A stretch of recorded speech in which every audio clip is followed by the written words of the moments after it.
मरकज़ी ज़ेर इंतज़ाम जम्मू व कश्मीर में सियासी सरगर्मियाँ एक बार फिर से शुरू हो गई है। आपको बता दें कि सन 2019 5 अगस्त को जब दफ़ा 370 और 35A को मनसूख किया गया था, उसके बाद से यहाँ पर सियासी सरगर्मियाँ ना के बराबर थी।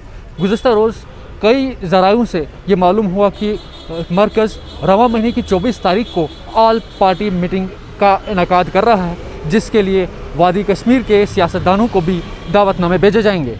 वहीं आज महबूबा मुफ्ती जो PDP की सदर हैं और साबिक वज़ीर आला भी रह चुकी हैं, उन्होंने इस बात की तस्दीक तो की कि उनको फ़ोन के ज़रिए दावतनामा मिला है, ताहम वो उसमें शिरकत करेंगी या नहीं, इसका अभी फ़ैसला लेना बाकी है। वहीं रुकन पार्लिमान डॉक्टर फ़ारूक अब्दुल्ला का भी कुछ ऐसा ही कहना था। उनका कहना था कि हमारे पास अभी फॉर्मल इन्विटेशन तो नहीं पहुंचा, और अगर आएगा तो उसी हिसाब से उस पर तमाम स्टेक होल्डर से बात करके ही फ़ैसला लिया जाएगा। ETV भारत के लिए श्रीनगर से जुल्करनैन जुल्फ़ी।